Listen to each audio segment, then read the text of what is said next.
Hi guys and welcome back to the Mighty Blues. My name is of course Cameron and welcome back today to another live stream. It is another episode of the Talking Rubbish Transfer Show. We haven't done one of these in absolutely ages. If you're new to the channel, which I know a lot of you are since we last done a Talking Rubbish Transfer Show, basically what this is we sit down and we talk about all of the latest Everton transfer rumours. We chat about all of the players that have been linked with a move to Everton Football Club over the last couple of weeks or so, and we basically just dissect them and find out which of these rumours are complete and utter nonsense and are never going to happen, and which of them, might have a little bit of, power and weight to them. And, we have a little discussion about whether those types of players would be, would be a fit at Everton Football Club, and whether Everton should be going and looking at those types of players that we've been linked to as well. We are fully in the mix of what we call silly season now, and basically what silly season is, if you're not familiar, is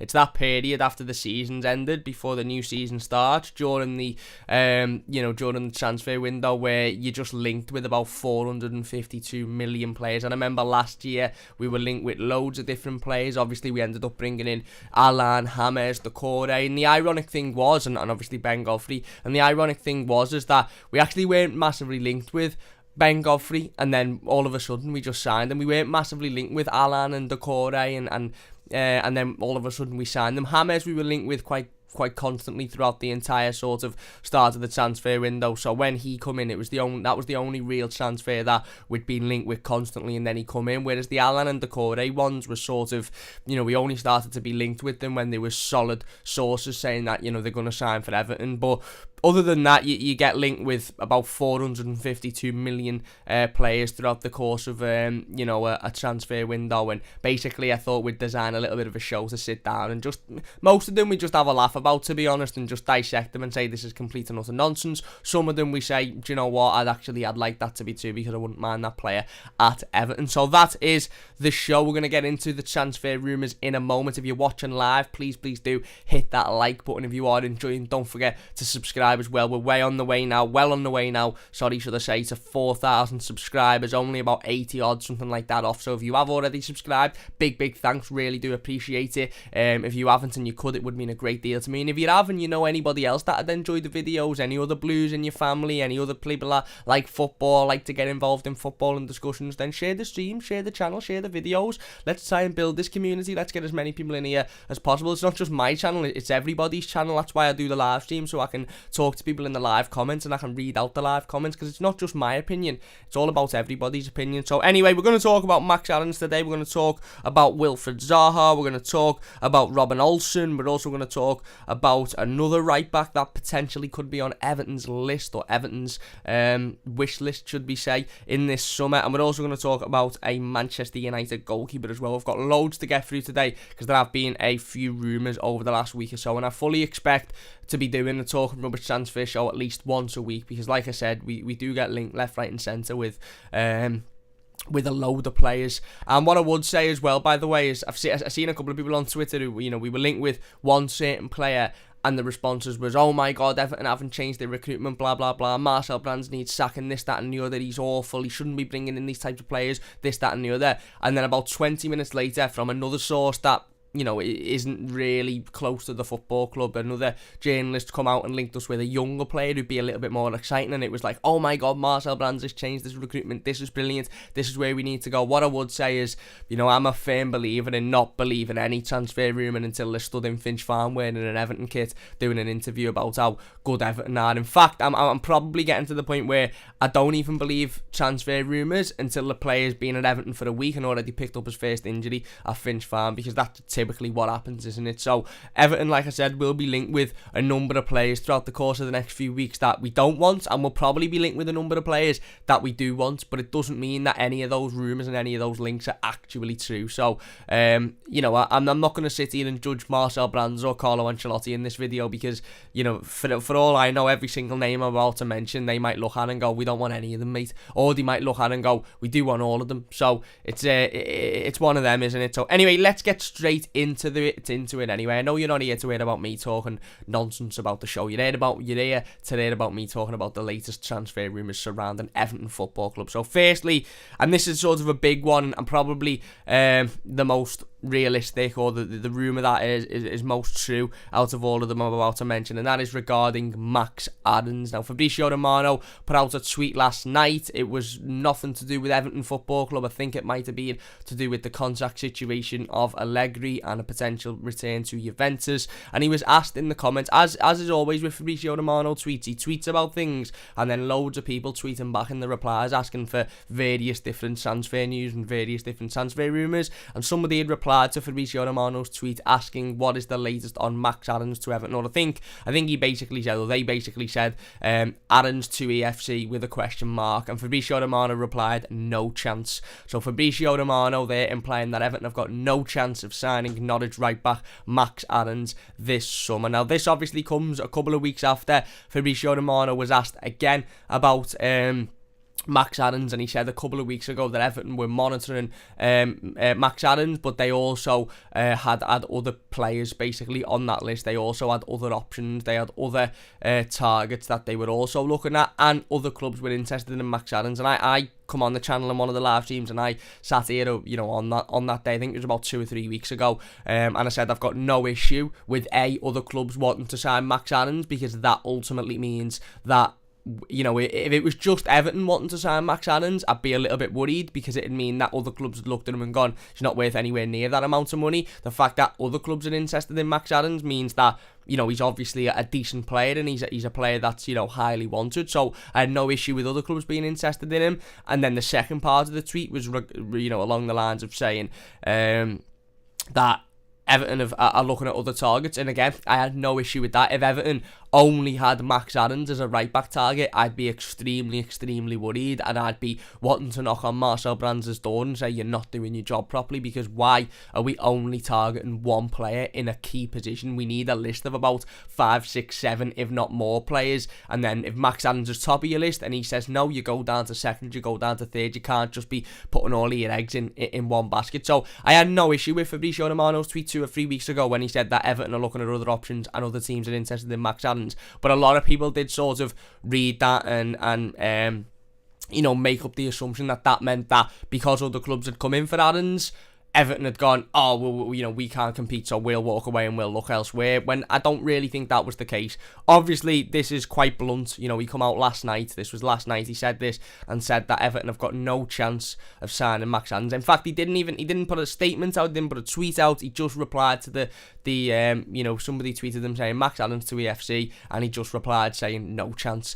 Now, again, this didn't massively worry me. It didn't massively worry me. And by the way, I believe it completely, because Fabrizio Romero is a very, very, very reliable journalist. And I don't think he's the type of journalist to go out and just say something for the sake of saying it, or say something that isn't true. He's very reliable, and I think he holds himself up as one of the most reliable and best journalists on the planet in regards to football. Not just Everton, but football as a whole. He's constantly tweeting about various different transfers and manager appointments and this, that and the other. So I don't think Fabrizio Romero is the type of person to just make something up for the sake of it. So when he says no chance, I genuinely believe he means that. Now, that might mean no chance because Max Aarons has turned around and said, I don't want to sign for Everton, I'd rather sign for somebody else. That might mean no chance because Norwich have said, we're not selling him this summer, he's one of our best players, we're going into the Premier League, he'll be part of this squad. Or it might mean no chance because Norwich have said, we want 45 million for him, and Everton have gone, nah, you're alright, there's X, Y and Z here who we can bring in for a lot cheaper, who are around about the same age,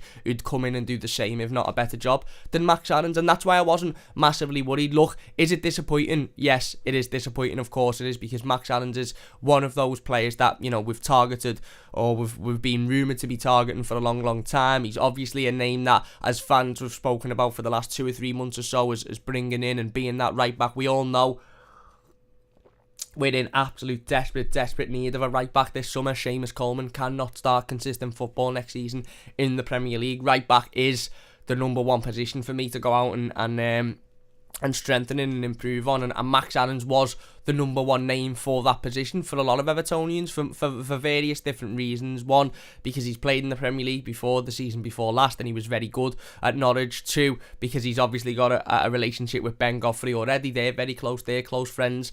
And three, obviously, because, you know, again, like I said, he's very good, he's talented, he's exactly what we need. He's young, he's hungry, he's got the power, he's got the physicality, he's got the pace, and he's exactly in that type of mould of player that we need. Now, if you were to say to me, right, Cam, Everton have got no chance of signing Max Adams because of whatever reason, you're now going to go and sign Kieran Trippier, I'd be absolutely furious. I'd be sitting here and I'd be ranting and raving and I'd be ripping into Brands and I'd be ripping into Ancelotti and I'd be ripping into the club constantly.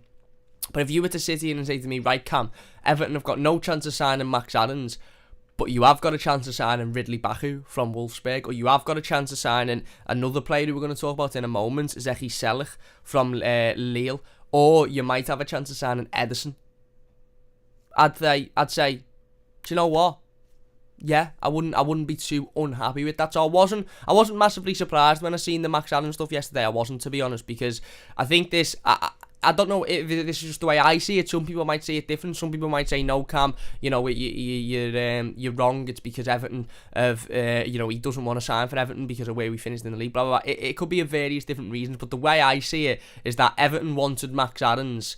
Everton have scouted Max Adams and Everton have looked at Max Adams for a long, long time. Then other clubs have come in for Max Adams. Norwich have started demanding a lot of money for Max Adams, and Everton have gone, no, he's not worth that. There's better alternatives out there. There's cheaper alternatives that could come in and do as good, if not a better job than Max Adams. We're not going to sit and pay £50 million just because he was the number one target on the list 2 or 3 months ago. It might be a situation where 2 or 3 months ago, when we're first being linked with him, Norwich have gone, yeah, £25 million, as soon as the transfer window opens, we'd be happy to sell you them for £25 million. You know, all done and dusted, we'll get the paperwork sorted. And Everton have gone, yeah, boss, brilliant, £25 million, that's perfect. And now fast forward a few weeks when other clubs have become interested, and maybe Max Adams has expressed his want to leave Norwich. Norwich have actually gone, no, do you know what, we want 50 for him.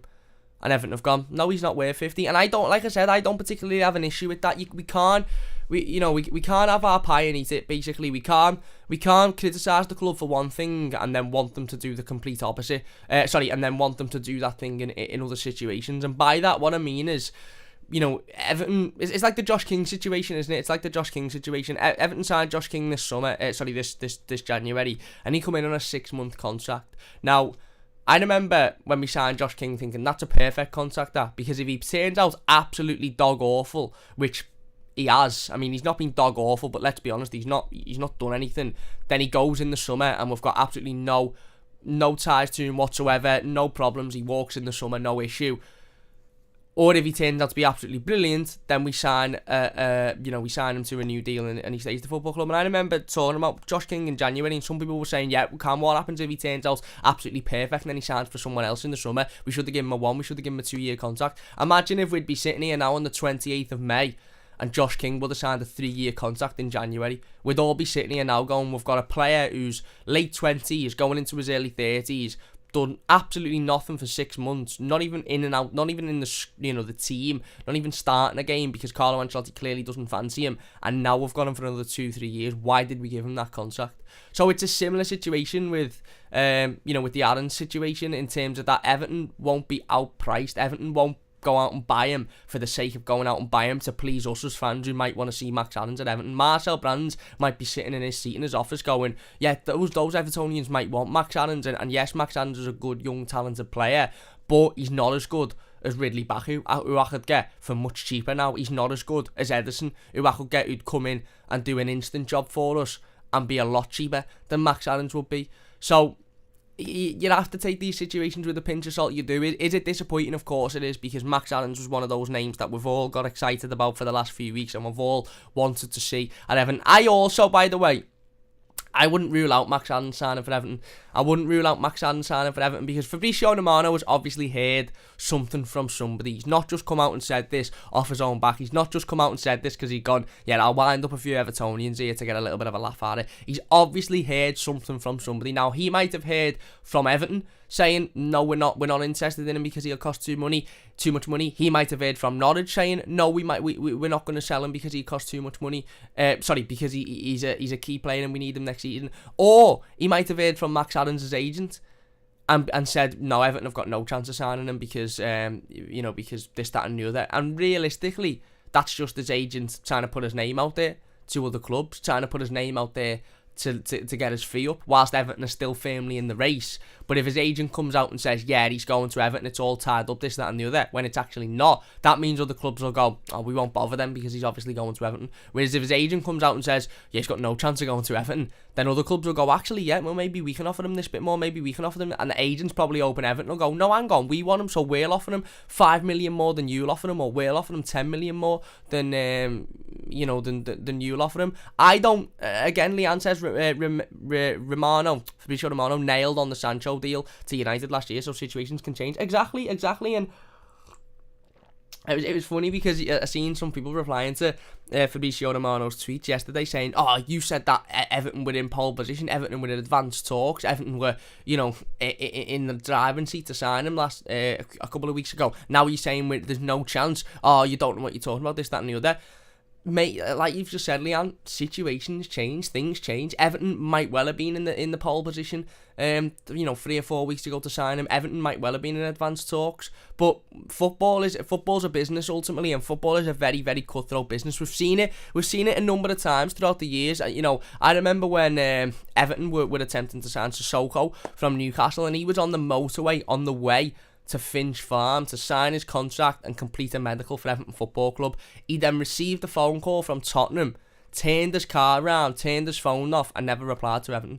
That's how quick these things can change. That's how quick these transfers can completely go from one extreme to another extreme. So it's not beyond the realms of possibility that 4 weeks ago Everton were in advanced talks to sign Max Adams, and now we're not interested in him, or there's no chance of us signing him, because that might have been advanced talks for a contract that suited Everton, and then Norwich or his agent or the player himself might have gone, well, actually, hang on, no, what, we want 15 million more than that. The player wants 100 grand a week more than what you're offering him. The agent wants this much fee when he didn't want it in the first place, and Everton might have gone, well, no, that's not what we agreed on, so we're not interested. Things change in football, and they change quickly. Like I said, I don't believe any transfer rumour fully unless they're at good. They're at Finch Farm holding the shades up and they've signed on that dotted line, because there's been well-known cases in football before. I can't name any off the top of my head because I don't know, but there's been well-known situations in football before where players have turned up to clubs to sign the contract or do a medical to sign for the football club, and had a phone call from other clubs saying, we'll pay you 20 grand more a week, and they've gone and walked out the door and left. Whilst they've been there with the shirt printed, with the contract in front of them, just about to take the pictures, and they've gone, see you later, I'm going. Or they've gone, if you can offer me 10 grand more, I'll walk. And the club on the phone have gone, we can't offer you 10 grand more, and then they've signed for the club that they were already at. But they were fully well prepared to go if they'd have got more money. So listen, these things happen. These things happen with football. Of course they do. It's it's ultimately it's football, and like I said, I believe Fabrizio Romano, and I think what we should also remember is that it changed very quickly from Everton are in pole position and in advanced talks to sign Max Adams to Everton have got no chance. And what that tells me, and I think what that tells us all, is that it can change very, very quickly from Everton have got no chance to Everton are going to sign Max Adams again. These things can change. We could go from him being signing on the dotted line and him being the first one in to having no chance, to him signing again, to having no chance. So I wouldn't stress too much on it, to be honest with you, and I wouldn't stress on it as well, because I think the reason behind Everton not signing, and I hope the reason behind Everton having no chance, according to Fabrizio Romano, of signing Max Adams, isn't because the player said he doesn't want to sign for us, isn't because isn't because other clubs have come in and Everton have walked away. I would hope, and I've got no issue if this is the case, that it's because Everton have gone, no, we've got better options out there that it cost us a lot less money, that could come in and do the same, if not a better job than Max Adams could do, so we'll look at them instead. Now, whether that's Ridley Baku, whether that's Zeki Celik, who we're going to talk about in a second, whether that's Ederson, whether that's Kieran Trippier, hopefully it's not Kieran Trippier, but I would hope that the reason as to why Fabrizio Romano believes there's no chance Everton will sign Max Adams is because Everton have got other names on the list, and Everton have gone, no, actually, do you know what? I'm not, we're not gonna just, we're not just gonna spend £40 million on him because of he's Max Adams and the fans want him, or because he's Max Adams and we've scouted him for a few weeks. Imagine we come out the summer. Imagine we come out the transfer window and Max Adams is signed for Arsenal for £50 million or something, and Everton have signed Ridley Baku for 23 million. We're probably all sitting here going, thankfully we didn't sign Max Adams for that much. Now we've got Ridley Baku. Just remember last summer when we were linked. I remember doing these talking rubbish transfer shows last summer, and for about I think we done one every week, might have even been twice a week, but for about 6-7 weeks on the bounce, we talked about Gabriel signing for Everton. We talked about journalists, including Fabrizio Romero, saying Gabriel, he'll be an Everton player. He in advanced talks, the bid's agreed. He wants to sign for Everton. He can't wait to join the Premier League, etc., etc., etc. Then it got to a point where it's all of a sudden it went from, yes, Everton are in pole position to sign Gabriel, to, no, Everton aren't going to sign Gabriel. And I remember sitting here and everyone going, we've cocked it up again, typical Everton, this, that and the other. Everton have thrown it, why doesn't he want to be here, why doesn't he want to sign for Everton, this, that and the other. He then signs for Arsenal, oh my god, he's signing for Arsenal, why couldn't we have just got the deal over the line, blah, blah, blah. 2 weeks later, in trots Ben Godfrey, and Ben Godfrey is 10 times the player that Gabriel is, absolutely 10 times the player. Who would we rather have? Honest question, who would we rather have, Gabriel or Ben Godfrey? Because I know everybody's answer will be Ben Godfrey because he's a much better defender than Gabriel is. So, and that Ben Godfrey situation, has made me sit down with these types of things and think, do you know what? If we don't sign Max Adams, it's not the end of the world. It's not the end of the world as long as we go out and sign a right back that is of a similar mould to Max Adams, i.e. young, hungry, physical, can get up the pitch, is quick, can deliver balls into the box, can defend as well. As long as we don't go from signing Max Adams to signing Kieran Trippier or Branislav Ivanovic or somebody like that, as long as we go from signing Max Adams to signing an Ederson or a Ridley Baku or somebody like that, because I've got no issue with that. Like with Dan, like I said, again, said it before, Everton are usually linked with about 245,000 players throughout the course of a summer transfer window. We weren't linked with Ben Godfrey once last summer, not once. In fact, the day Everton signed Ben Godfrey, or a couple of days before Everton signed Ben Godfrey, when the real reliable journalists like the Athletic and even Fabrizio Romero were coming out and saying, Everton will sign Ben Godfrey, and I remember thinking, don't know much about this Ben Godfrey. We haven't been linked with him at all this summer.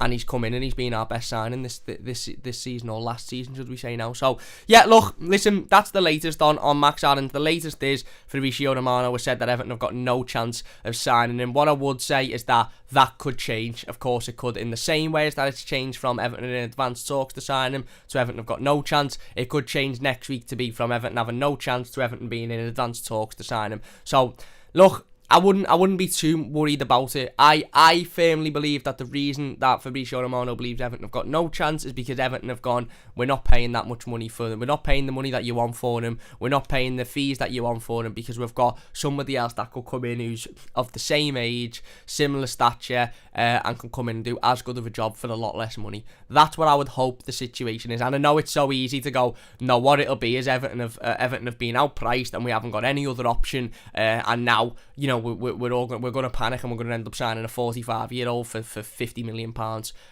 Let's just hope it's not the situation. Let's hope that the fact that Everton have got no chance of signing Max Adams is on Everton's terms. Let's hope that that's because Everton have turned around and gone, no, we're not being outpriced for him. We're not spending that much money for him. It's not worth it. But again, we'll only know if that's the case in the next few weeks or so with whoever else we're linked with at right back. But I wouldn't even rule out Max Adams. I really wouldn't rule out Max Adams because that situation could change at any point. It really, really could. We will get in the live comments shortly, by the way. Big thanks to everybody for joining us. 50 people watching live. If you are enjoying, please do hit that like button. Does only take a second. If you're new to the channel, don't forget to subscribe. Really, really do appreciate it. If you could share the stream, it would mean a great deal. SR says, great explanation and examples which help us keep our feet on the ground when it comes to transfer targets. Exactly. Look, again, it's very easy to go, oh my god, we've got no chance of signing him, Everton have ruined it, this, that and the other, we're not going to sign a right back, blah, blah, blah. But I read it and I just smiled, to be honest. And I didn't smile because we're not signing him. I didn't smile because I don't want him or this, that and the other. I just smiled because I thought, do you know what? probably means that Norwich want far too much money for him and Everton have got better options, or it's another twist in the tail of his agent probably just putting the bait out there for everybody else to say, actually, do you know what? No, we'll come in for him then. It's not. Like I said, football's a business. It's all about politics. It's not as easy as one club going, yeah, we want to sign him, and then the club he plays for going, oh yeah, sound, yeah, you pay this money and we'll sell him to you. It's never, ever, ever as easy as that. Never as easy as that. Saul says, Max Anderson's a good player, but 40 million for the player who got 2 assists in the Championship last season. Not for me. Much better right-backs out there for a lower price. Exactly, and that is probably why Everton have said, or hopefully Everton have gone, no, we're paying that much money. We're not paying that much money. And Kev says, tear it all up and start again with a 5-year plan. I've always said I want players out as much as in. Players need to leave, mate. Absolutely, you're spot on, Kev. You're spot on. There's a lot of players at this club and in this squad that aren't anywhere near good enough to play for Everton Football Club, and hopefully we see a lot of them leave this summer. Hopefully we do. Anyway, let's move on then. Moving swiftly on from Max Allen's. Like I said before, I fully expect to be sitting here either next week or the week after talking about Max Allen's being a target for Everton and the potential that Max Allen's will sign for Everton, because that situation will probably change a number of times between now and the end of the transfer window. Let's move from one right back to another. A player that Everton were linked with heavily last summer, but nothing really come of it. This is according to L'Equipe, who I believe are a French publication. Somebody let me know in the comments if that is wrong, but they've said that Everton and Tottenham Hotspur are interested in Lille right back Mehmet Zeki Celik. Celik is said to be interested in a move to the Premier League. Now, Zeki Celik is another option that I do believe is on Marcel Brands' list. Good right back, more of the mould of a Luca Dean, somebody that would come in and be sort of ready-made, if you like, to step in, not a younger mould like a Max Adams or a Ridley Baku, more of a player that would come in and obviously be ready to step in straight away and do the job. Very good player. Again, a player that we were linked with heavily sort of last summer. In fact, we were linked with him on a number of times. 24 years old, contracted until June 2023 at Lille as well. So obviously just won the league with Lille, I believe, if I'm right in saying that. Yeah, just won the Ligue 1. In last season, he had 29 appearances, 3 goals and 3 assists, 8 yellow cards in Ligue 1, 4 appearances in the Europa League with 1 goal, no assists, and obviously I think he's had some caps for Turkey as well internationally. Again, like I said, a player who was heavily linked with Everton last summer to potentially sign and come in. 24 years old, as I mentioned, so a little bit younger than obviously than Luca Dean is, but what I mean by when I say that same sort of similar mould is he's not a 20-year-old, 21-year-old right back, a little bit like Max Adams or Ridley Baku is. He's more of an established right back. Tom is in the chat. Tom says, cool whip, Family Guy reference for the elite comedians in here. There you go, little whip, cool whip. That's what I was trying to go for, but then I realised halfway through saying it, that's probably not how you actually announce it. Tom in the comments, T-Logic, obviously we all know Tom, had absolutely boss time with Tom last week. Sat down and talked about recruitment. We talked about midfielders, forwards, defence. If you haven't checked out those videos, there's a playlist on the homepage of the channel after this stream. Please do go out and check out them. Tom, what are your thoughts on Zeki Celik, mate? He is a player, like I said, that Everton have been linked with over the course of the last 12 months or so, linked with heavily last summer, but nothing ever come from it. I don't know why we didn't sign a right back last summer, by the way, come to think of it. It was blatantly needed then, as much as it's blatantly needed now. Obviously, his goals and assists aren't fantastic, but I think he's a good player, to be honest. I think he'd come in, I think he's better than Seamus Coleman. He'd do a job there. Would I like a younger alternative?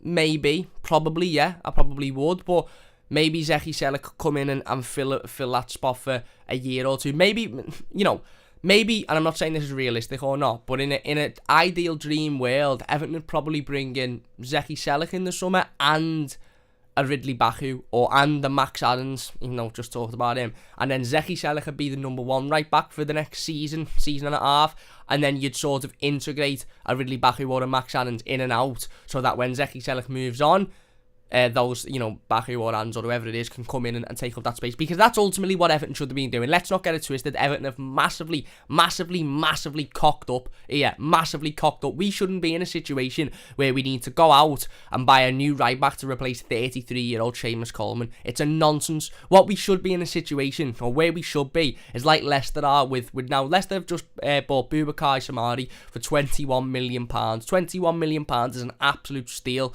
for a player that is absolutely brilliant, by the way. Now, let's make no mistake, Samari is coming into Leicester to replace Ndidi, or to replace Tielemans. Now, Ndidi and Tielemans are still very much Leicester players, but what Leicester have done is they've gone, right, okay, we accept that within the next 12-18 months, might be this summer, might be next summer, might be January, one of either Ndidi or Tielemans will leave the football club. Now, we don't want to be scrapping to sign a replacement for them in the same window as that they leave, because clubs are going to go, well, hang on, they need a replacement for Ndidi, or they need a replacement for Tielemans, so whoever we've got that they could be looking at, we'll add another 20 million to the price tag because they're desperate for them. What Leicester have actually done is, whether it be 12 months, 18 months, 6 months, whatever it may be, before those players leave, they've brought in their replacement. So they're embedded into the football club, they're used to the football club, they understand the manager, they understand the style, they understand their responsibility. So that when, whoever it might be, whether it be Tielemans, whether it be Ndidi, leave, Samari is already there, integrated into the football club, Premier League experience, in and out the team, to step into their position and to fill that role. That's what Everton should have been doing with a right back. Everton should already have had a young, good, quick, physical, powerful, hungry right back at the club to step into Seamus Coleman's boots now. But we haven't. So we've got to go out and we've got to bring one in, that can do that. And ultimately, that's not ideal. Do I believe the Zeki Celik rumours? There's an element of me that does, because of how desperate Everton are for a right back, and I think he will be a name that's on Marcel Brands' list. But there's also an element of me that thinks back to 12 months ago when we were talking about Zeki Celik again, like I said, pretty much every single week for joining Everton Football Club, and nothing ever come of it. So I sort of think, like I said, there's a big part of me that doesn't believe it because of how heavily we were linked with him last summer and the fact that nothing ever come of it.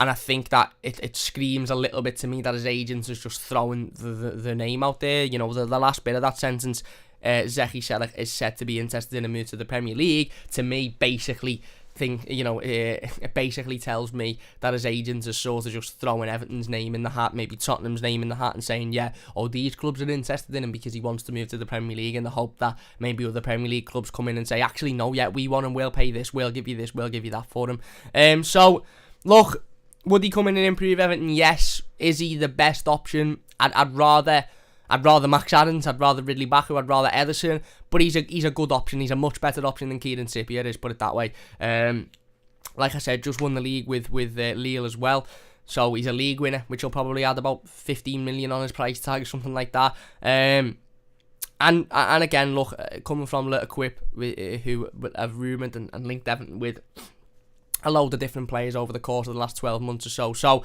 I'm not massively believant on this one.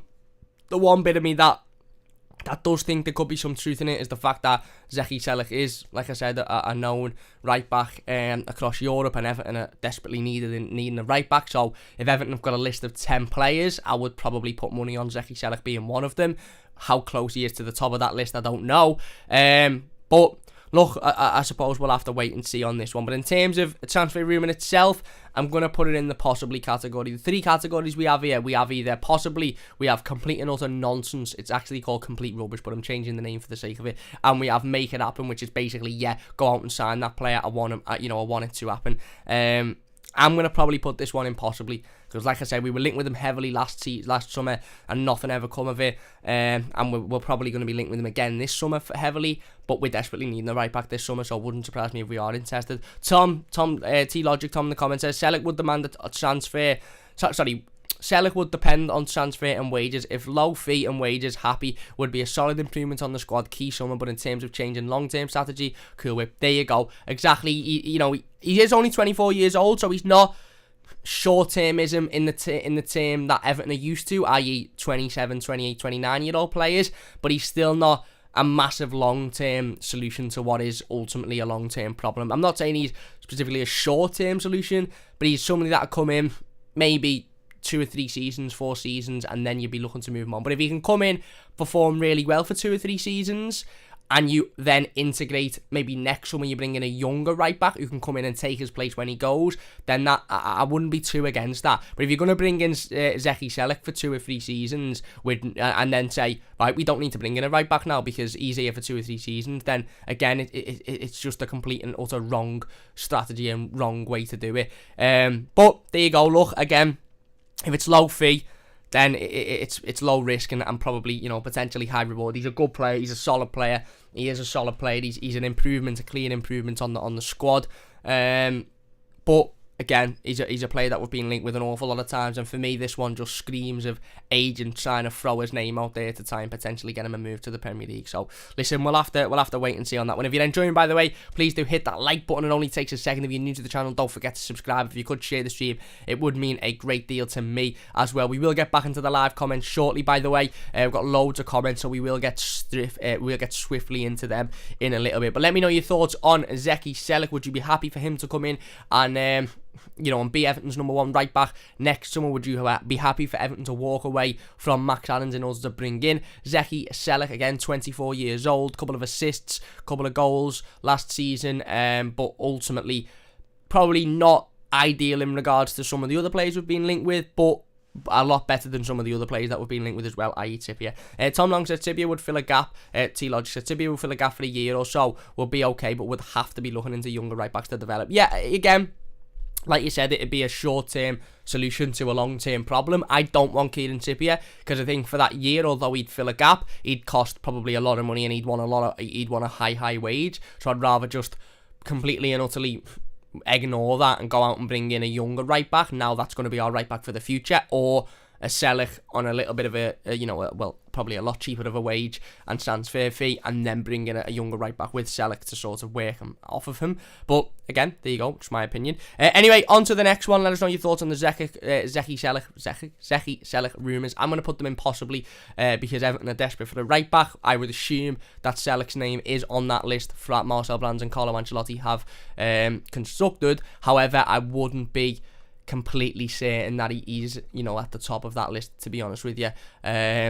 And look, ultimately, we'll have to wait and see. The next one is regarding Robin Olsen. We will get into that one shortly, but let's get into some of the live comments in a moment. I'm hearing a lot about Wilfried Zaha. We will be talking about Wilfried Zaha a little bit later on in the live stream. He's actually coming up after this next one, so stick around for that one. I'll give my opinions on Wilfried Zaha. Spoiler, I don't want him, but we'll wait and see for that one. Tom says, Celta Vabe just ruined my morning with that comment, said eBay is terrible. Sol Harris says, Lille have a massive rebuild this season. Plenty of clubs will be fishing there after winning League 1. Their manager has just agreed to leave.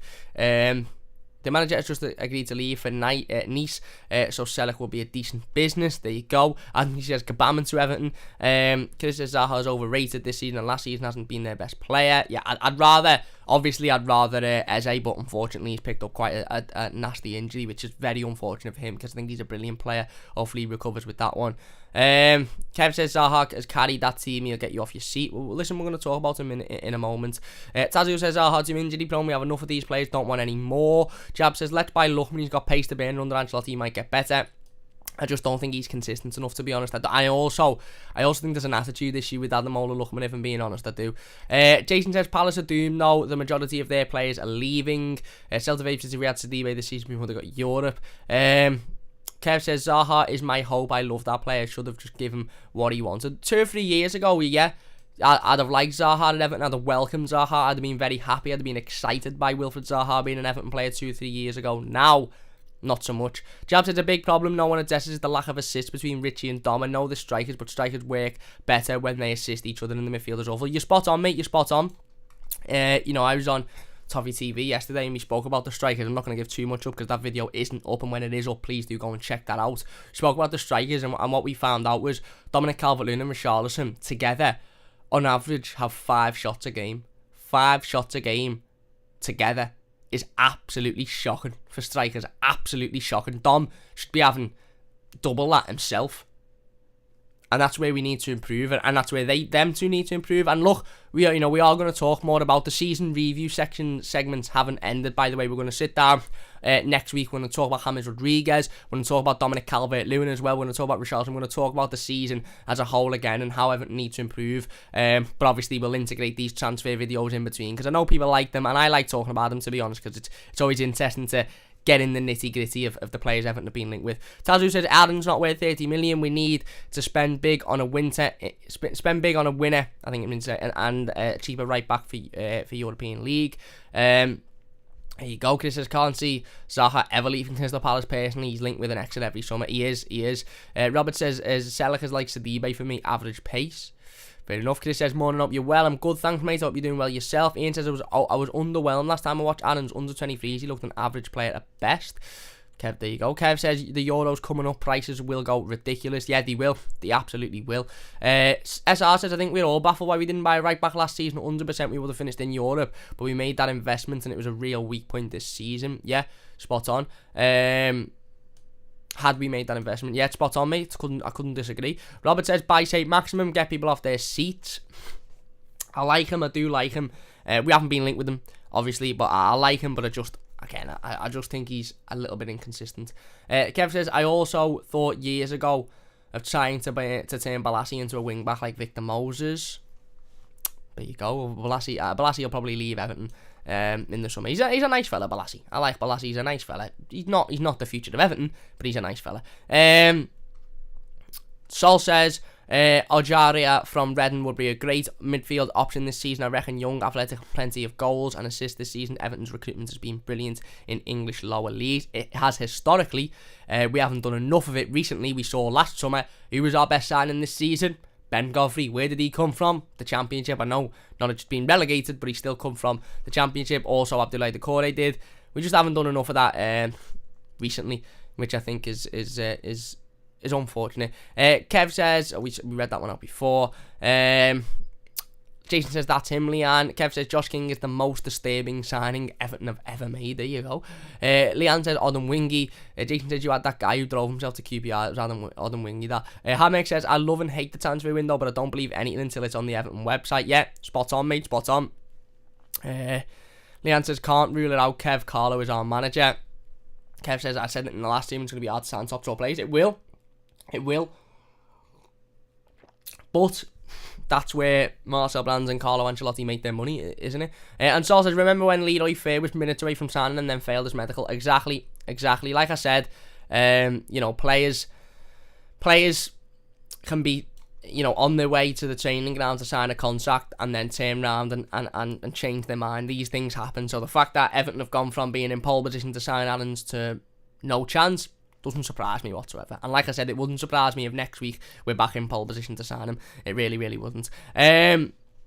Anyway, let's get into the transfer rumours again. Leanne says Branthwaite future next season. Probably a loan out again. He got injured this season, which cut his loan spell short. Not short by much. Only a couple of weeks or so, but he picked up an injury, so probably another loan out. If you're enjoying, by the way, please do hit that like button. It only takes a second. 70 people currently watching. If you are new to the channel, please do subscribe. Please subscribe. It only takes a second, and we are aiming towards that 4K subscriber mark now. If you could share the stream as well, that would mean a great deal to me. Anyway, on to the next transfer rumour. This one is coming from Tutto Mercato, who, again, I'm not too sure. I think they're an Italian publication, potentially. And they have said it's also coming via Sport Witness. So Sport Witness cited it, but originally it's from Tutto Mercato. And they have said that Roma General Director Thiago Pinter is trying to renew the loan of Robin Olsen to Everton. Now, again, nothing particularly much in this one. Obviously, Carlo Ancelotti had come out during last season. It feels mad to say last season because the season's over now. It just feels like a mad season. I'm glad the season's over, don't get me wrong, but it just feels mad to say last season. But Carlo Ancelotti had come out a number of times whenever he was asked about Robin Olsen and practically said, yeah, we want to keep Robin Olsen. If Robin wants to stay, we'd be happy to keep him. We're trying to work with Roma to get that deal done. Robin Olsen himself come out a couple of times and said that he wants to stay in Liverpool. He's happy here, he's settled, he's sick of moving around with his family, he's found a nice place to live, he's found a nice area, he's happy, he likes the club, he likes the city. Obviously, we had something with his personal life which happened, unfortunately, which a lot of people thought might have thrown him off the idea of living in Liverpool. I think he come out even after that, and said, he still wants to stay here. He still is happy here. His family is still settled here. It was a bad situation, but he still wants to stay. But obviously Robin Olsen was only on loan last season, so as of now, he's not an Everton player. He's back to Roma, and he's a Roma player. Now, there's another goalkeeper we're going to talk about in a moment who I think might be a better option for Everton Football Club to come in and provide competition to Jordan Pickford. Robin Olsen, for me, has done a great job this season. And if anything, you can talk about his performances, you can talk about some of the mistakes he's made. I know he made a mistake against Manchester United, a couple of mistakes, for goals that he probably should have saved. But for me, if there's one thing we can say, and one sort of big positive we can give to Robin Olsen this season, it's that Robin coming in and actually being a decent international goalkeeper who is more than capable of stepping in and playing Premier League football has given Jordan Pickford the kick up the arse that Jordan Pickford so desperately needed. Whilst Jordan Pickford's been at Everton before this season, every single time he's looked over the shoulders of the bench, every single time he's made the mistake, every single time he's thought, I could get dropped here, he's looked over, he's seen a 45-year-old Martin Stecklenberg who isn't capable of coming in and doing a job in the Premier League, and a Jonas Leisel who, again, is nowhere near good enough, and then a João Virginia who's nowhere near, good enough or experienced enough, and he's gone, yeah, I'm alright here, I'm playing Premier League football next week, I'm alright, doesn't matter, I'm going to be in whether I make a mistake or not. Whereas this season, he's looked over his shoulder and he's seen a solid, good international goalkeeper in Robin Olsen, and he's gone, actually, do you know what? If I don't improve myself over here, if I don't get my head down, if I don't work hard on myself, if I don't sort myself out, then I could be out this team. And for all I know, I could sit out for one game, Robin Olsen come in, do a brilliant job, and he might then play for the next 2-3 months on the bounce. Now, Jordan Pickford will have been thinking, I've got the Euros coming up in the summer. I need to be in that squad. I need to be in Gareth Southgate's squad for the Euros. If I'm sitting on the bench for 2/3 of the season because I'm not good enough and our backup goalkeeper's performing better than me, then I've got no chance of getting in the Euros. So, Robin Olsen has come in this season, and not only has he done well when he's played, I think he's done relatively well. Yes, he's had a couple of games where he's made some questionable mistakes, but he's also given Jordan Pickford a kick up the arse that Jordan Pickford absolutely, desperately needed. By the way, nobody can sit here and say that the introduction of Robin Olsen hasn't improved Jordan Pickford's game. Nobody, because it has. It really has. And that, for me, is so important, because what it tells me is that Jordan's needed that kick up the arse. Jordan's needed that player to give him that little bit of if you don't perform here, I'll come in and I'll perform instead. And for that, Jordan's been a much better player this season. He really has. Whether or not Everton will sign Robin Olsen again, I don't know, to be honest. I really don't know. There was rumours going around that Roma wanted potentially 8 million for him, which is an awful lot of money for what will be a backup goalkeeper. Whether or not Everton would be willing to spend £8 million on him, I don't know. There's a goalkeeper that we're going to talk about in a moment that would cost a lot less. In fact, he'd cost nothing. And he'd obviously be able to come in and do a brilliant job, because ultimately he'd be costing nothing, and I think he's a very good goalkeeper. But this rumour in itself says that Roma are trying to renew the loan of Robin Olsen to Everton. I believe this, to be honest. I believe this, I really do. I think that Roma, again, obviously, Robin Olsen isn't in Roma's plans for the future. I think if Everton can't strike a deal for Robin Olsen, I think both clubs would try and agree a loan deal again for him to come for another year on loan and then potentially sign permanently the season after. Or just say, thanks for your couple of years, I appreciate it, we're going to go and look at somebody else now. I would only assume, again, I don't know, but I would only assume that Robin Olsen isn't on an awful lot of money per week. And the reality of the situation is, ultimately, if Robin Olsen doesn't sign for Everton Football Club, then Everton need to go out and bring in somebody else. Somebody that's good enough to provide competition for Jordan Pickford, not somebody that just comes in to fill a space on the bench, who actually isn't that good and won't ever get in the Premier League side over Jordan Pickford, but will just be there to fill a place on the bench. SR says, I think that coach supposedly hired to help calm Pickford down has really helped. He seemed to really mature this season. He's been brilliant toward the back end of the season specifically.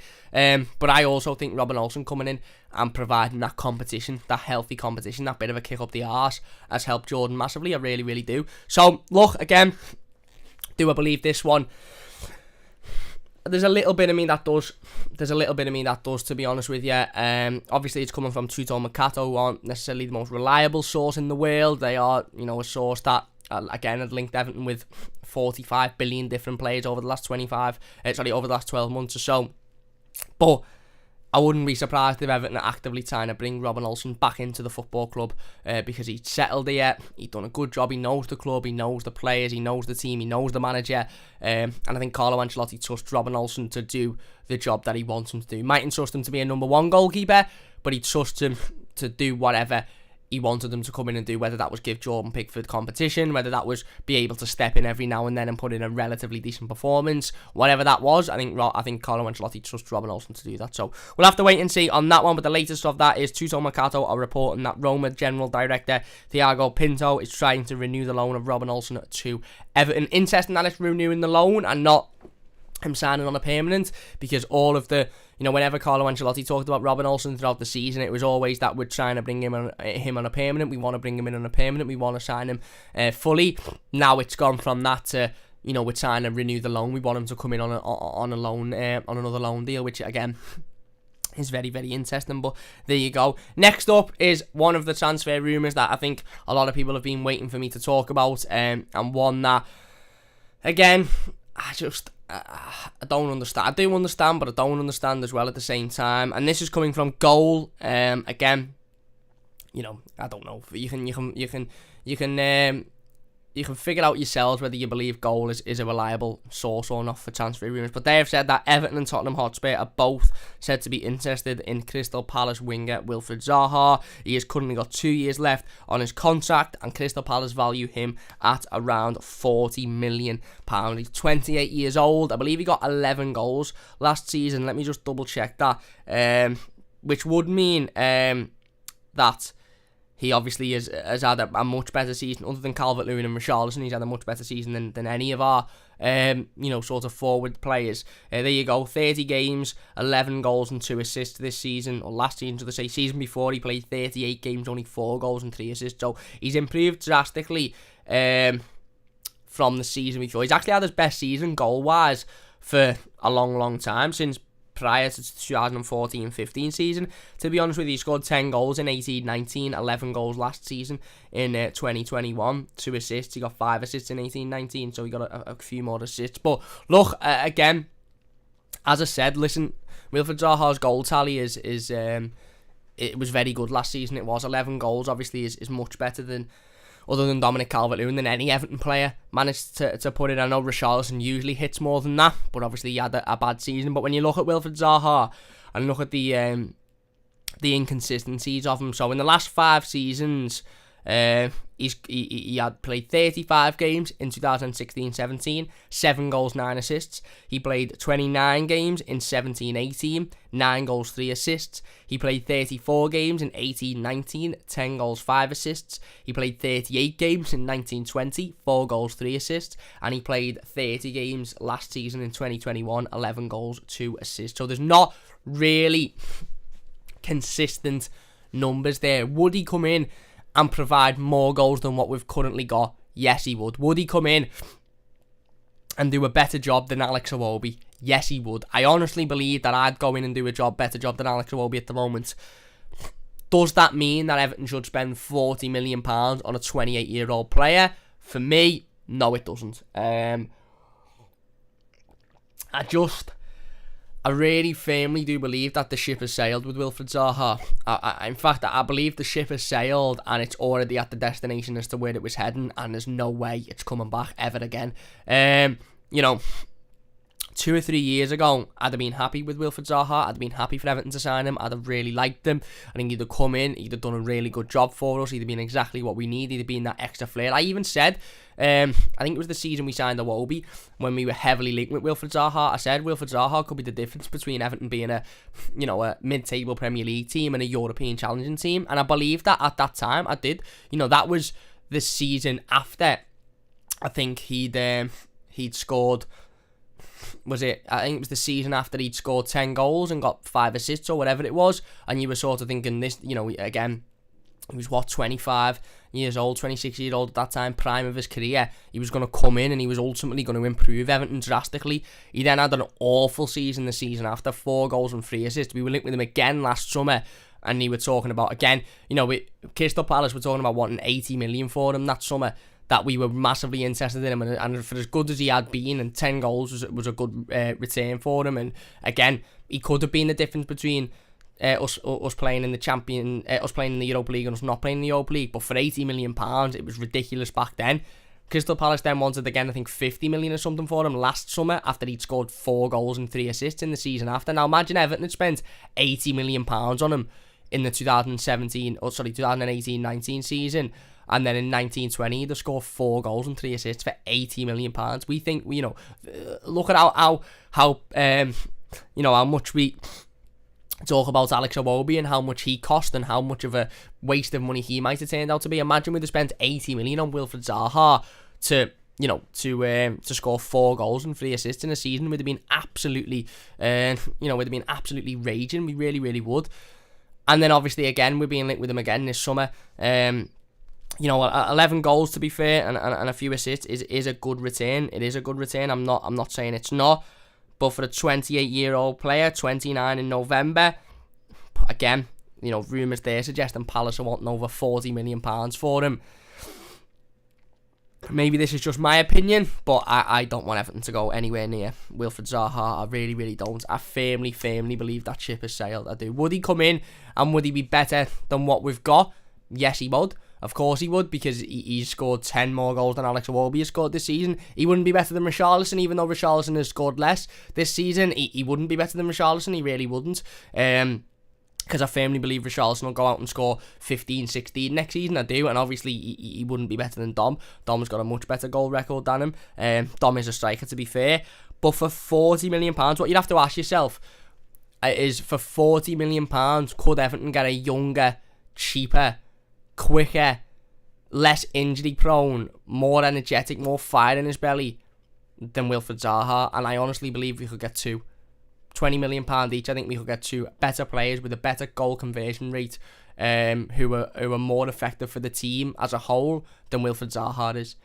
Listen, I like Wilfried Zaha, I do. I like him, but it doesn't mean I want Everton to go out and spend £40 million on him. It really, really doesn't. Everton shouldn't be spending £40 million on anybody at 28 years of age anymore. I don't care if you're fucking Ronaldinho at 28. Everton shouldn't be spending £40 million on any player of that age. Wilfried Zaha, notoriously throughout his career, and even, he played a lot of games last season, but even so, he had injuries. And he had spells of 3-4 weeks out. Now, again, I know players get injuries. I'm not saying players don't get injuries. I understand that. But if Everton are spending £40 million, think about this. Everton go to Bayer Leverkusen with £40 million. That could potentially sign either Diaby or Leon Bailey. Now, Leon Bailey or Diaby might say, I don't want to go to Everton. You're not in Europe. You're shite. Fair enough. But he might go, actually, do you know what? I want to play in the Premier League. I'd love to play under Carlo Ancelotti. It'd be a big challenge for me. Yeah, I would. And I firmly believe that a £40 million bid would get you somewhere with one of those. It mightn't buy you them, but I honestly think it could potentially get you a Leon Bailey, or it could potentially get you a Diaby, especially given, the what's going on currently in the world at the moment, and that everybody is struggling for money. So why would we not just go out and sign one of them? Why would we go out and sign a 28-year-old Wilfried Zaha, who he might turn up next season and score 12 goals, 11 goals, and you might say, oh, he's been a resounding success. But has he been a resounding success?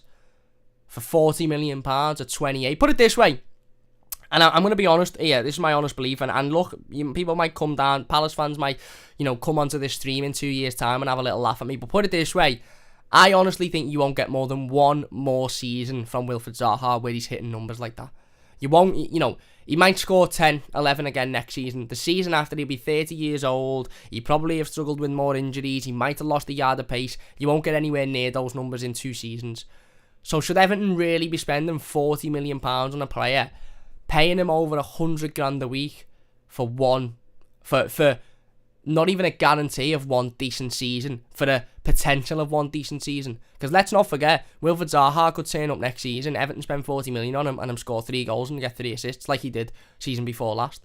He could score 11, but he could score 3. It's not like he's consistently hit 9, 10, 11, 12, 14, 10, 11, 14, 10 in the last 5-6 seasons or so.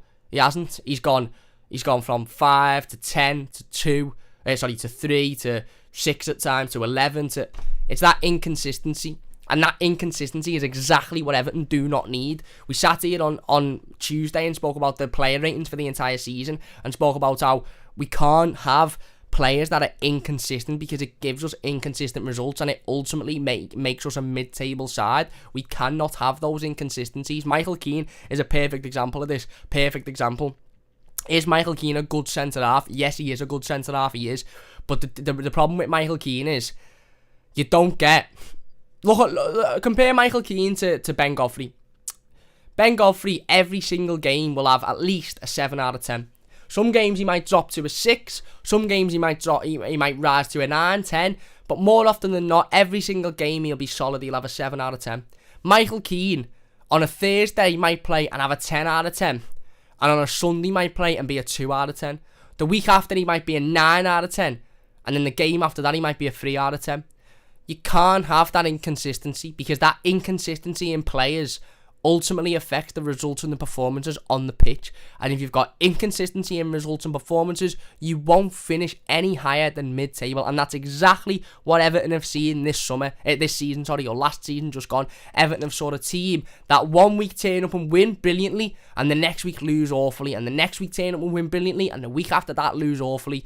And in having that, we've finished 10th in the Premier League. Yes, we've got a high points total because we've had an amazing away record, but we've finished 10th in the Premier League because, other than the first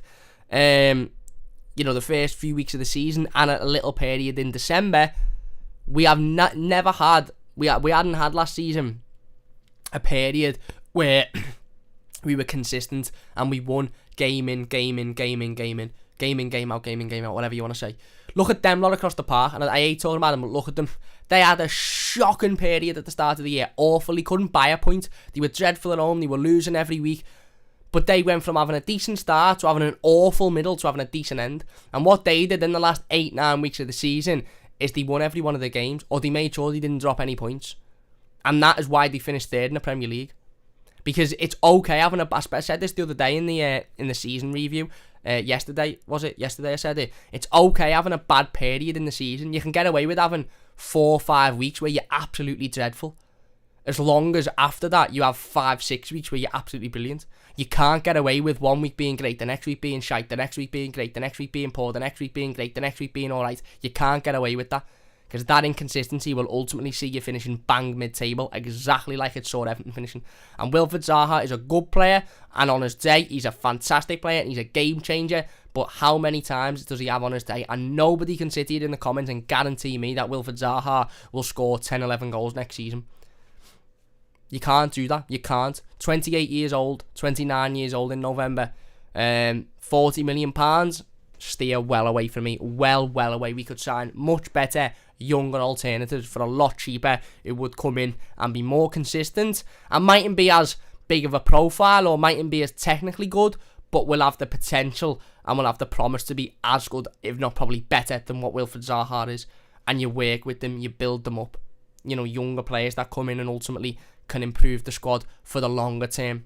Wilfried Zaha will be the ultimate short-term solution to a long-term problem. The ultimate short-term solution for the long-term problem. If Crystal Palace turned around and said, look, he doesn't want to be here, he's kicking up a fuss, we don't want the media attention, you can have him for 10 million, I'd go, sound, £10 million, very low risk, high reward, could come in, maybe 60, 70 grand a week. If he has a really good season, then brilliant, it's great, he improves us, he might be that, because Wilfried Zaha could still be that step up between Everton finishing in Europe and Everton not finishing in Europe, by the way. So if Palace come and said £10 million, you can have him, and Wilfried Zaha went, I'll take 70 grand a week, I just want to get out of here, then absolutely, low risk, high reward. He could be the difference. If he only scores 3 goals in the season, like the Josh King situation, we go, we only, like with Josh King, we said, we only signed him for 6 months, he leaves, no strings attached. You'd say to Zaha, he hasn't had a good season, but we only spent 10 million on him, we'll probably make a bit of a profit on him, move him on. But imagine we spend 40 million on him, and he gets a massive injury, and doesn't play for the season, or he has a season where he scores 3 goals and gets 2 assists. Then we're all screaming down Marcel Brands' neck, why did you spend that much money on him? Why did you buy him? Why did you spend that much money on a 28-year-old who's coming towards the end of his career? Now, why did you do that?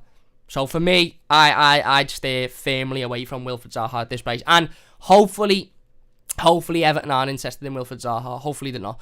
I get that he's got a bit of a hunger in his belly, and I get that he's got a little bit of a point to prove, which is exactly what we need. We need players with a point to prove. We need players with that fire in his belly. Wilfried Zaha would be wanting to come to Everton to prove that he's good enough to be in a side that are challenging for Europe, to prove that he's good enough to be in a team that are really wanting to be at the top, and I get that, and that is exactly the type of mentality that Everton need, by the way. I understand that, but, it's not. It's just not right. It's for the price, for what you get. It's just, for me. I wouldn't go near Zaha. I think you could get much better, younger alternatives for a lot cheaper. I really, really do. And hopefully Everton are seeing that as well. Hopefully this is just another easy rumour to put out there, because it's easy, because we've been linked with him a few times over the last few years, and it's dead easy to say he wants to leave Palace, Everton are challenging for Europe, he could be the difference maker, so we'll link him with Everton. Like I said, you're going to see a lot of these this summer. Anyway, let's get into another transfer rumour, and then we will get back into the live comments after that. I've got a couple more to talk about after this one as well. This one is coming from, just on the Wilfried Zaha one, by the way, to rank it. I believe this is complete and utter nonsense. I don't believe Everton are interested in Wilfried Zaha whatsoever. I think, again, it's probably a case of Wilfried Zaha or his agent trying to put the feels out there because he wants to leave Crystal Palace again. And if Everton were to pay 40 million for him, I'd be absolutely furious. I don't think we will, but if we were, I'd be absolutely furious. Anyway, let's move on to the next one. This is coming from the Daily Mail. Very believable one, this one. And it says that Everton are interested in Argentinian goalkeeper Sergio Romero. Everton would like to sign Romero to provide competition to Jordan Pickford. He is a free agent this summer, or he's a free agent soon. His contract ends at Manchester United at the end of June, I believe, or at the start of June. And Juventus are also interested. Now, I would really like Sergio Romero with Everton. I would. And this is where the decision has to be made about Robin Olsen. Everton can either go, we'll sign Robin Olsen, or we'll give him another loan, because, he's been at the club, he understands the club, he knows the players, he knows the manager, he knows the system, he knows the style, etc, etc, and he worked. Let's be honest, he worked when he was here last season. Or we can go, actually, do you know what? Instead of paying what would be a transfer fee or bringing him back in a loan, we'll go and get Sergio Romero. Now, I've only got one issue with Sergio Romero, and that is that I think he'd want to be number one. I don't think he'd be happy to go from sitting on Manchester United's bench to sitting on Everton's bench. I do think he wants to sign for Everton. He's been very, very vocal in admitting that he wants to sign for Everton. His wife has been very vocal on social media in admitting that they want to sign for Everton Football Club. It's, 40 minutes down the motorway, so he wouldn't have to move house. It's not a big move for his family, like I said, in terms of location, and I think he thinks he'd get more opportunities at Everton, which maybe he would, than he did at Manchester United. Do I want Sergio Romero to come in and replace Jordan Pickford? No, because I firmly want Jordan Pickford now to have a full season in Everton next season, because I think from what we've seen in the last 3 or 4 months, I think we've seen a totally different Jordan Pickford for the better now. I think you'll see the Jordan Pickford of the last couple of months for the entirety of next season. If we do, we've got one of the best goalkeepers in Europe on our hands, definitely one of the best goalkeepers in the Premier League. So I don't want Sergio Romero to come in and replace Jordan Pickford. If Sergio Romero is happy to come in and provide competition and do a similar role that Robin Olsen did, then brilliant. But I just don't know whether he will be prepared to do that. But listen, there's no question about it. Sergio Romero, even at Man United, is one of the best number 2 goalkeepers in the Premier League. He's very, very good. He'd be coming in on a free. He'd probably want quite a decent wage, to be fair. He would probably want quite a decent wage. And I don't know, like I said, whether he'd come in and accept being a number 2. I think he'd want to come in and play, week in, week out. And there's a lot of clubs in Europe that Sergio Romero could go to and play week in, week out. He'd probably play week in, week out at Juventus, to be honest. They're looking to replace Szczesny, who Everton have been linked with recently. Again, another mad one. But again, Sergio Romero and his wife, like I said, have been very vocal over the last 12 months or so in expressing their desire for Sergio Romero to join Everton Football Club and play for Everton. And maybe Sergio Romero will look at it and go, okay, I mightn't be number one at Everton, but it's much less hassle in regards to moving my family, buying a new house, blah, blah, blah, blah, than it would be if I moved abroad to Juventus. Or he might go, no, I don't really care about the hassle. I don't really care about moving. My family don't care about moving. I just want to play football. I can't be bothered sitting on the bench again for another season. So with this one, again, I'm sort of humming and hawing because 12 months ago, when we were linked with Sergio Romero and Manchester United blocked the move because Everton are a direct competitor, I'd have happily brought Sergio Romero in because he'd have been on number one, and I'd have been made up with him being on number one because it was at a time when Jordan Pickford was making mistake after mistake after mistake, was really struggling, and ultimately was a lot of Evertonians were thinking about moving him on or certainly replacing him as number one goalkeeper, and Sergio Romero would have been a perfect option at that time. Whereas we're not where we were 12 months ago. We're 12 months on, and Jordan Pickford's actually settled down. He's got his head down. He's worked a lot harder on himself. He's matured an awful lot, and he's become a much better goalkeeper for that. And I don't want to replace Jordan Pickford. I really, really don't. I want Jordan Pickford to be the number one next season. So that might have a little bit of a talking point in regards to Sergio Romero's decision as to whether or not to join Everton. I'm going to put this one on I'm going to put this one in possibly because I'm not firmly believing that it'll be a make it happen. I'm really, really not. Because if I'm being perfectly honest, like I said, I really do think Sergio Romero wants to go to a club where he's playing first team football week in, week out, and I don't think he'd be doing that at Everton. But maybe he might just say, no, I'm not really bothered about playing first team football. I just want to get out of Man United and I want a fresh start and I want to play for a club that wants me here and values me, etc, etc. If he'd be happy to do that, then I'd probably rather go and sign Romero than Olsen, to be honest, because I think he's a better number two.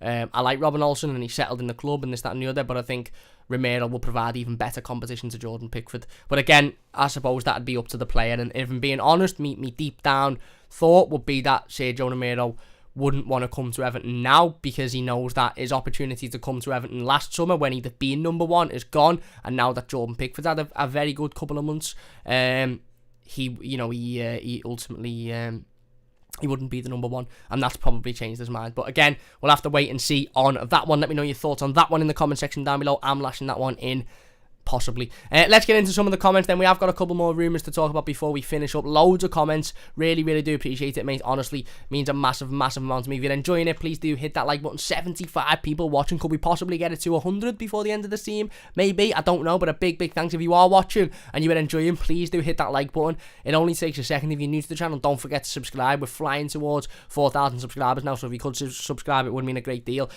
Clue says his price is 75 million. I think you're talking about Lukaku. Jack the Lad says Lukaku and Richie up top. Sam Yak says that DCL Lukaku up front and Richie on the wing. Jack the Lad says Carlo wants Lukaku. He also says best player I've ever watched in an Everton shirt. Lukaku, what a player, no one could stop him. A lot of people talking about Lukaku here. I don't know why, I don't know where it's come from, but there you go. Steven says, agree with Pickford, feel like the penny has finally dropped with him and he's coming of age. Yeah, I agree. Jack the Lad says, get Lukaku back. Samyak says, Lukaku to Everton. Clue says, Lukaku 28 now and apparently up for sale. Eugene says, Juventus have sacked Pale. I've just seen that on my phone. Lukaku's not coming back to Everton. Sorry. I'm sorry to burst everyone's bubble. I'm sorry to ruin everybody's party. But Lukaku isn't coming back to Everton Football Club. Would I have him back? In a heartbeat, mate. I'd go and pick him up at the airport. But if Lukaku's leaving Inter Milan, he's probably going to want... well, in fact, he definitely will want Champions League football because he deserves Champions League football. He's one of the best strikers in world football. So if he was to ever come back to the Prem, which I don't think he would, he'd be looking at being a striker for Manchester City. He'd be looking at being a striker for, I don't know, maybe a Chelsea again, who I think he's been linked with. He'd be looking at being a striker for Real Madrid, Barcelona, teams like that. He wouldn't be looking at joining Everton again. As much as we would like to see him come back, and as much as that nostalgia to be there, and he probably does like Everton, but he can like Everton all he likes. I don't think he's going to want to come back. Steven says, I'd like Neto from Wolves, young, good player. I like him. I do think he's a little bit inconsistent, but I do like him. Jack the Lad says, Adama Traore for me, only 25. Pace, skill, strength, got a decent cross up there for one of the best one-on-one takes on the Prem. Collar would make him a better player. He would. Look, I'm I'm not massive on Adama Traore. I don't think he's a great player. I think he's got the attributes to become a great player. And I think with the right coaching, he could be a fantastic player. He's got pace. He can beat a man. He's got skill. I think his final ball needs massively improving. And if Carlo Ancelotti could bring him in and work on that, then, yeah, it'd be a great signing. But I also understand that he'd cost a lot of money. A lot of money. I remember last summer, teams were being quoted 80, 90 million pound for him, which is absolutely ridiculous. He's nowhere near worth that much money. So I'd steer away for that fact alone. And I don't think Everton would be interested in him. Eugene says, Poch marked. Stephen says, Zaha swap for Iwobi and Delph. Listen, look, I get where people are coming from, saying, just swap Zaha for Iwobi, just give them Iwobi for Zaha and we'll be sorted. I get that. But the reality of that situation is, why would Crystal Palace want Alex Iwobi? And can anybody answer me that? Why would Crystal Palace want to sign Alex Iwobi? What would Alex Iwobi bring to Crystal Palace? Very, very, very little. Why would he want Fabian Delph? It's so easy, and I get it because it is easy to get into this mindset of saying, well, just give them Iwobi and 10 million and then sign Zaha. But they'd probably look at that and go, why do we want Alex Iwobi? He's got 1 goal last season, 1 assist. We've watched him loads and he doesn't really do much. No, that's not. So, again, they wouldn't want Alex Iwobi. Eugene says the new Premier League season fixtures are out in 19 days. They are. Kev says if only he was plant-based diet. Sol says swap Zaha, deal for Iwobi will be the better option. I'd take Zaha for Everton have efficient and their money again, can't afford any more dead but expensive sand. Exactly, and Crystal Palace won't want Alex Iwobi, so it's not happening. And rightly so. Would anybody else want Alex Iwobi for if Palace, let's just say, let's try and put it in an opposite perspective. Imagine trying to think of an example here. Imagine Tottenham come to Everton.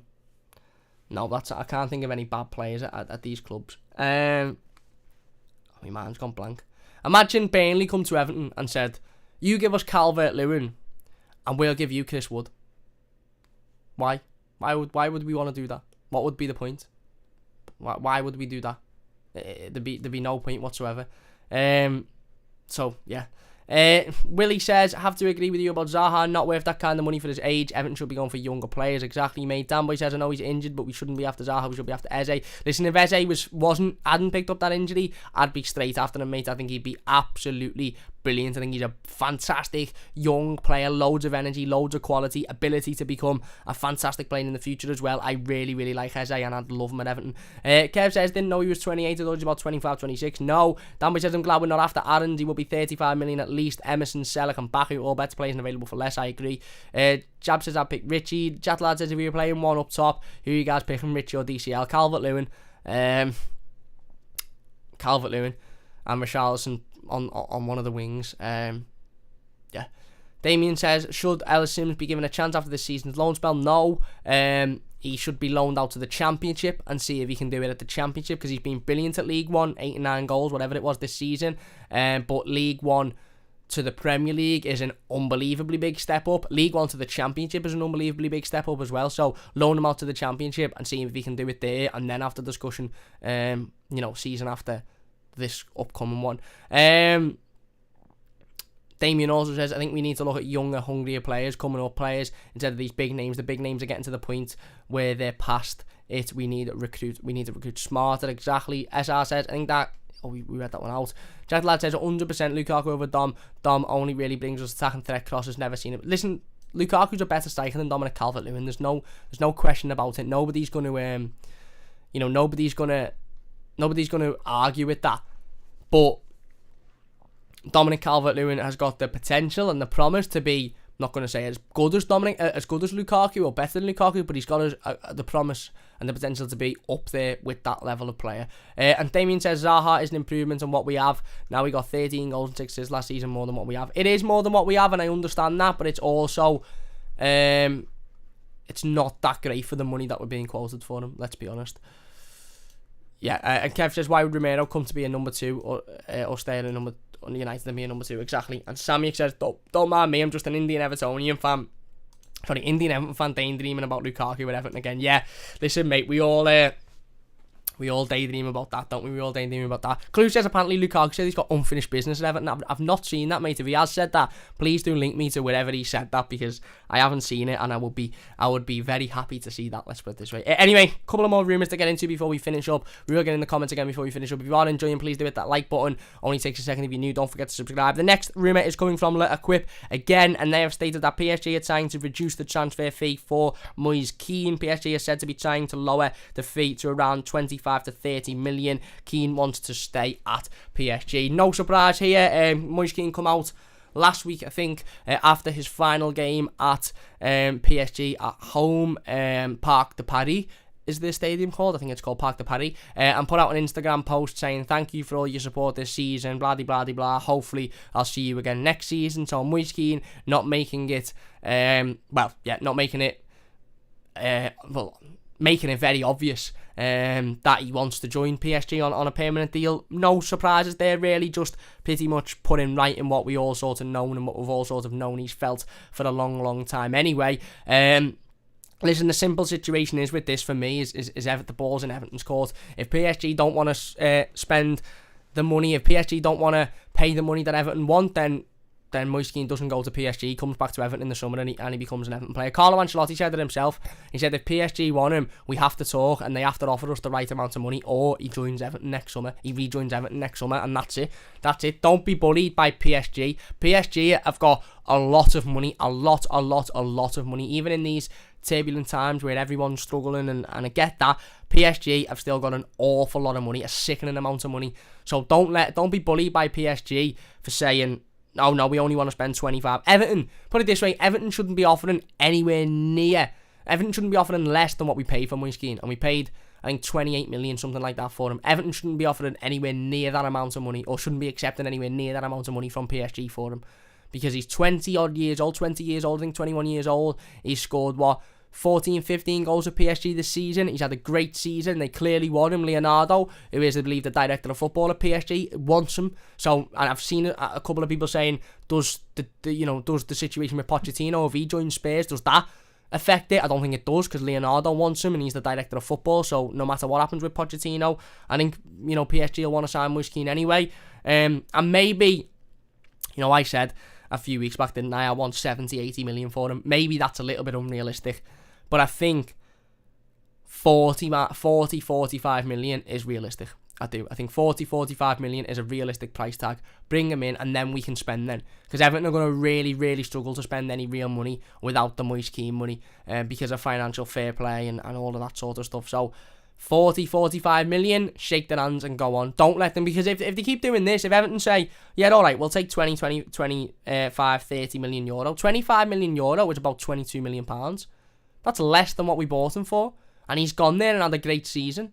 Not a chance. Absolutely not a chance. And I agree completely. And I believe this rumour, by the way. I do believe this rumour, because I think PSG are trying to get the deal down. I think PSG are trying to reduce the transfer fee drastically. But ultimately, if they want to reduce the transfer fee to the point where it's disrespectful, then you're not getting him. You come back to Everton. If somebody else wants to come in, Juve or somebody like that, then fine, they can come in and they can bid, and we'll talk to them. But if nobody else wants him other than PSG, and PSG aren't prepared to pay the money we want, then he rejoins Everton, and it's a see you later, PSG.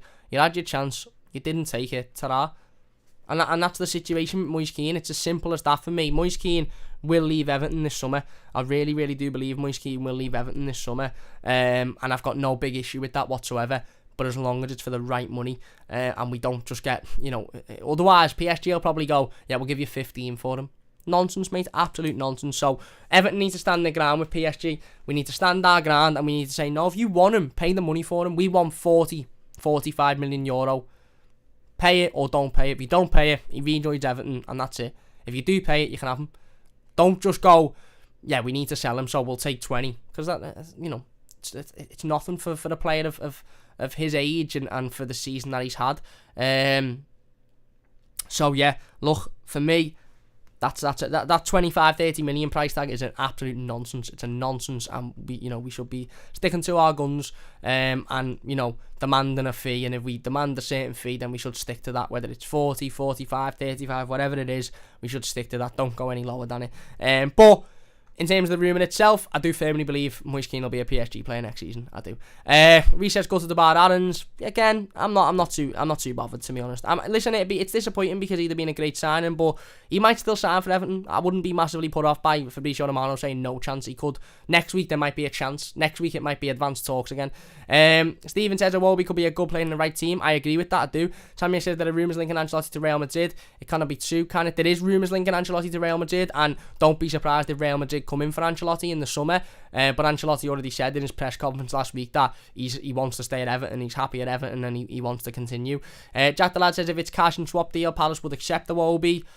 I don't know whether he would, mate, to be honest with you. Kev says Iwobi.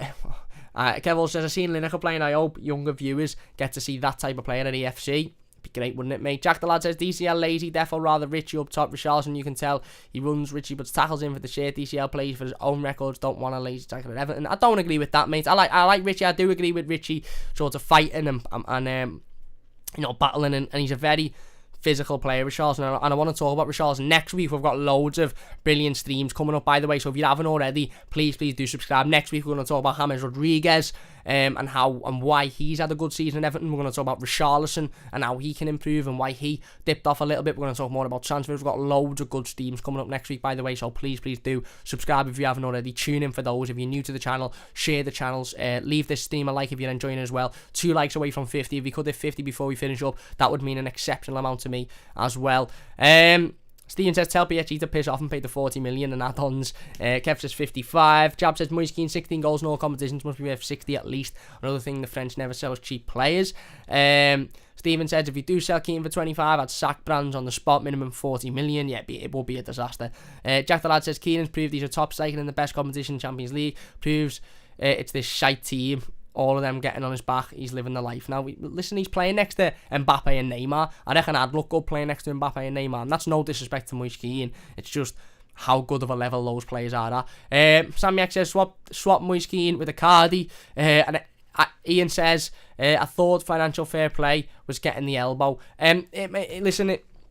We don't know. Hopefully it does, but at this point, we don't know, do we? Anyway, let's get into the final transfer rumour before we finish up the live stream. According to Foot Mercato, Everton are interested in Nantes striker Randell Kolo Muani. He's 22 years old, 9 goals and 9 assists in 39 games for Nantes last season. I know Tom T Logic, if he's still in the comments, absolutely loves Nantes. They're his French team. If he's in the comments, let us know your thoughts on him, Tom. But look, 9 goals, 9 assists, 22 years old. Not the greatest return for 38 games. It isn't, but ultimately, look, again, he's obviously one for the future. He's obviously good. He's young. He'd be coming in as backup for Dominic Calvert-Lewin, and he'd be coming in, obviously, as somebody that, we'd work on and we'd have the view of improving drastically over the next coming years or so. I can't lie, I don't know an awful lot about him, to be honest with you. I don't know an awful lot about him. His stats there weren't great. They didn't jump out at me, put it that way.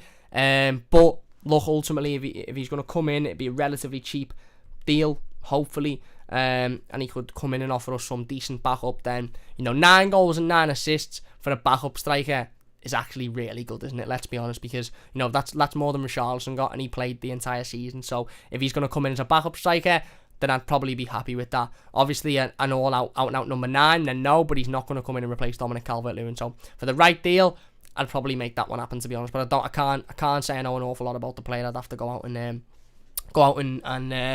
have a little look at him and watch him, and maybe sit down with Tom and talk about him, because Tom watches an awful lot of Ligue 1 and an awful lot of Nantes in specific. So Steven says 5 mil, don't want to be spending big money on players from France with that record. Fair enough.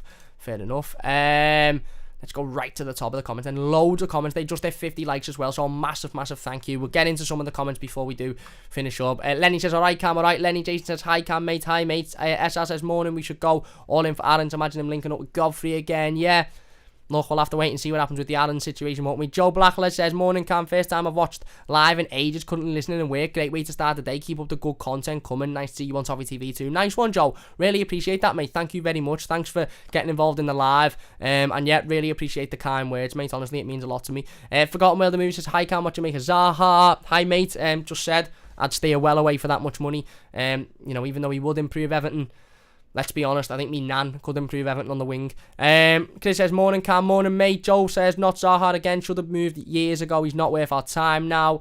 Jason says, on Zaha, I believe he has 2 years left on his contract, this could be the summer they sell him. I see bottom 3 for Palace next season, all their players and Roy going. Interesting.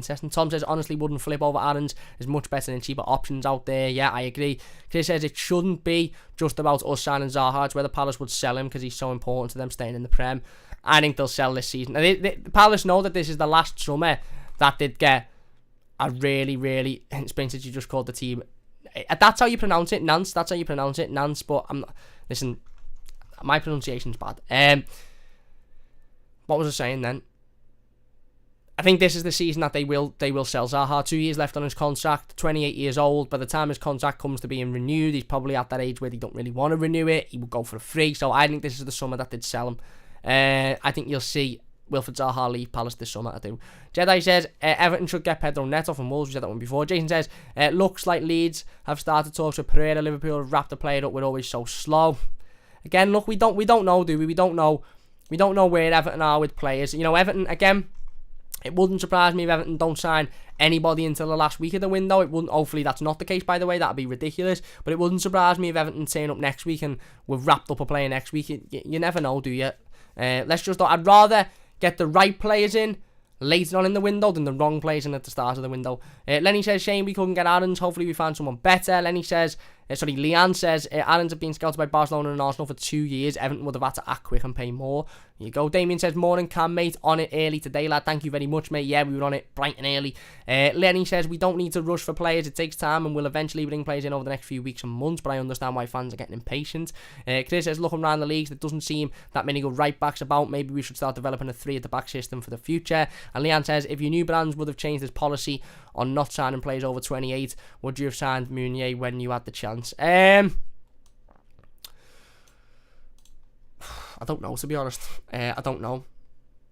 Maybe, to be honest. He is a good player, but I don't know. Listen, has Brands changed his policy? Because obviously, you know, we signed, 2 players over the age of 28, 3 players over the age of 28 last summer. So, listen, hopefully we see a lot more younger, hungry profile players this summer, because that's exactly what we need. Anyway, look, we're going to finish up there then. Massive thank you for watching. If you have enjoyed this one, please do hit that like button. Boss to be back doing the Talking Rubbish transfer shows. Absolutely love doing these. It's great to sit down, delve into the transfer rumours and basically just, you know, talk about which ones are complete and utter nonsense and which ones actually might have some weight in them. We will be doing the Talking Rubbish transfer show probably every week now, because like I said, it's silly season and we'll get a load more of these rumours floating in left, right and centre. So we'll be doing this an awful lot more. So if you are new to the channel, please do subscribe. 80 people currently watching, really do appreciate that. If you have enjoyed the stream, please do hit that like button. It does only take a second. Like I said, if you're new to the channel, don't forget to subscribe. We're aiming towards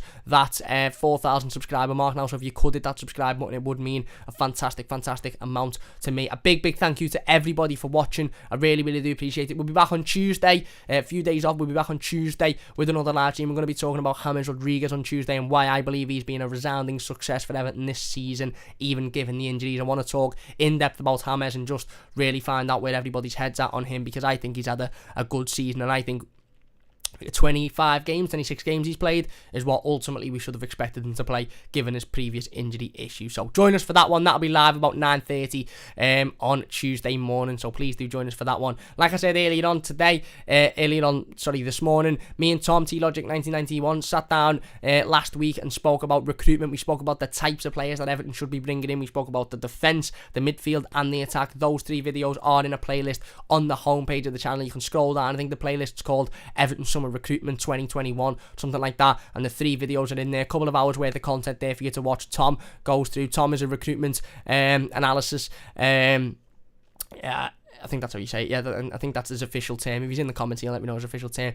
So Tom knows a plethora of players from all around Europe, all around the world, names that we mightn't all necessarily know, but players that could come in and definitely improve Everton Football Club. So like I said, we talk about the defence, the midfield and the attack. If you could check those videos out, it would mean a great deal to me as well. We've also done a couple of season review videos. I sat down on Tuesday and done the player ratings for the entire season, and we sat down yesterday and talked about the season as a whole and just reviewed the entire entire season. So if you haven't checked those out, please do so. They are live on the channel now as well, and they're on a playlist on the home screen called Season Review 2020-2021, I believe. And like I said, next week we'll be getting into talking about James, we'll be getting into talking about Dom again, we'll be talking more about the season as a whole, reviewing the season as a whole, and obviously we'll be talking more about transfers as well. So big thanks for watching. If you've enjoyed this one, please do leave a like I said, subscribe if you're new. Massive thanks to everybody for getting involved in the live comments. I really do appreciate it. Honestly, it means a massive amount to me. If you're watching as a YouTube video, leave your thoughts in the comment section down below, and we'll get involved with as many of them as we possibly can as well. Enjoy your weekend. I hope you all have a fantastic bank holiday weekend.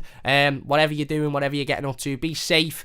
And yeah, our first weekend without Everton this season. Hopefully we can all sit down and just have a nice time. Ian says cheers, Cam. Cheers, Ian. Really appreciate it. Big thanks for watching, and we'll see you soon on the Mighty Blues.